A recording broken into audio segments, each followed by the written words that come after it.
ನಮಸ್ಕಾರ ಸ್ನೇಹಿತರೆ, ನಾವು ಇವತ್ತು ಡ್ರೈ ಗೋಬಿ ನೂಡಲ್ಸ್ ಮಾಡ್ತಾ ಇದ್ದೀವಿ. ಮನೆಯಲ್ಲಿ ಹೇಗೆ ಮಾಡೋದಂತ ನೋಡೋಣ ಬನ್ನಿ. ಮೊದಲು ನೂಡಲ್ಸ್ನ ಬೇಯಿಸ್ಕೊತಾ ಇದ್ದೀನಿ. ಅದಕ್ಕೆ ಒಂದು ಸ್ವಲ್ಪ ನೀರು, ಉಪ್ಪು, ಎಣ್ಣೆ ಹಾಕ್ಕೊಂಡು ನೂಡಲ್ಸ್ಗಳು ಬೇಯಿಸ್ಕೊಳ್ಳಿ. ಇನ್ನೊಂದು ಕಡೆ ನೀರನ್ನು ಕಾಯಕ್ಕೆ ಇಟ್ಟಿದ್ದೀನಿ. ಅದಕ್ಕೆ ಗೋಬಿ ಕಟ್ ಮಾಡಿ ಇಟ್ಕೊಂಡಿದ್ದೀನಿ ನಾನು ಮುಂಚೆನೇ.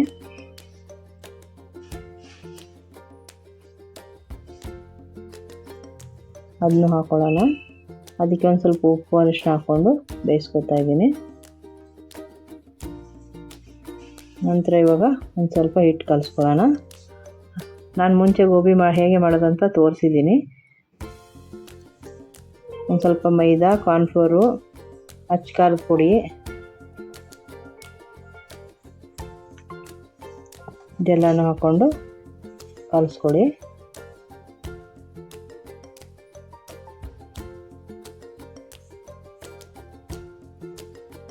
ಇವಾಗ ಗೋಬಿ ಫ್ರೈ ಮಾಡ್ಕೊಳ್ಳೋಣ.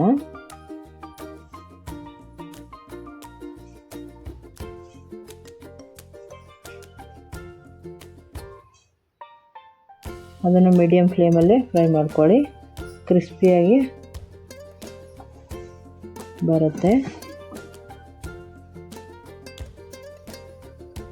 ಇವಾಗ ನೋಡಿ ಬಂದಿದೆ. ಗೋಬಿನ ಎತ್ತಿಟ್ಕೊಳ್ಳೋಣ. ಇವಾಗ ನೂಡಲ್ಸ್ನು ತೆಗೆದು ಇಟ್ಕೊಂಡಿದ್ದೀನಿ. ಇವಾಗ ಫ್ರೈ ಮಾಡ್ಕೊಳ್ಳೋಣ. ಎಣ್ಣೆಯಲ್ಲಿ ಒಂದು ಸ್ವಲ್ಪ ಈರುಳ್ಳಿ, ನಾನು ಸಣ್ಣ ಸಣ್ಣದಾಗಿ ಹೆಚ್ಚಿಟ್ಕೊಂಡಿದ್ದೀನಿ ತರಕಾರಿ ಎಲ್ಲ, ಕೋಸು, ಕ್ಯಾರೆಟು, ಕ್ಯಾಪ್ಸಿಕಮು ಎಲ್ಲ ಕಟ್ ಮಾಡಿ ಇಟ್ಕೊಂಡಿದ್ದೀನಿ. ಅದನ್ನೆಲ್ಲ ಹಾಕ್ಕೊಂಡು ಫ್ರೈ ಮಾಡ್ಕೊಳ್ಳೋಣ. ಮೆತ್ತಗಾಗಬಾರ್ದು, ಮೀಡಿಯಮ್ಮಾಗಿ ಕಲಿಸ್ಕೊಳ್ಳಿ.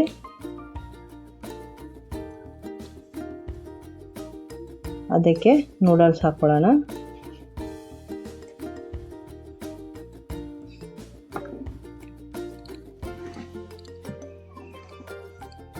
ಇವಾಗ ಅದಕ್ಕೆ ಮಸಾಲೆ ಹಾಕ್ಕೊಳ್ಳೋಣ ಮೇಲೆ.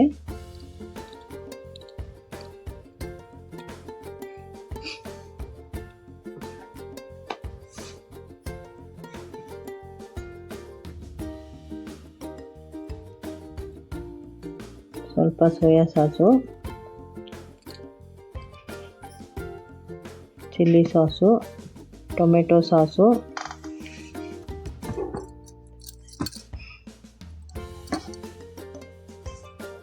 ಲಾಸ್ಟಲ್ಲಿ ಒಂದು ಸ್ವಲ್ಪ ವಿನಿಗರ್ ಹಾಕೋತಾ ಇದ್ದೀನಿ. ಅದೆಲ್ಲನೂ ನೀಟಾಗಿ ಕಲಿಸ್ಕೊಳ್ಳಿ.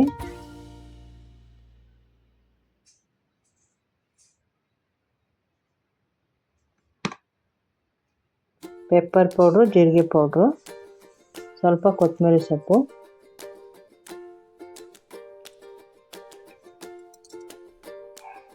ಲಾಸ್ಟಲ್ಲಿ ಒಂಚೂರು ಉಪ್ಪು ಹಾಕ್ಕೊಂಡಿದ್ದೀನಿ. ಉಪ್ಪು ಮುಂಚೆನೂ ಹಾಕ್ಕೊಂಡಿದ್ದೀವಿ ನಾವು. ಇವಾಗ ಡ್ರೈ ಗೋಬಿನ ಅದಕ್ಕೆ ಹಾಕ್ಕೊಂಡು ಕಲಿಸ್ಕೊಳ್ಳಿ.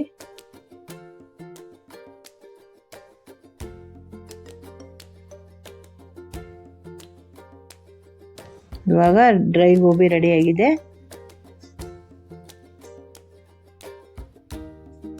ತಿನ್ನಲು ರೆಡಿ.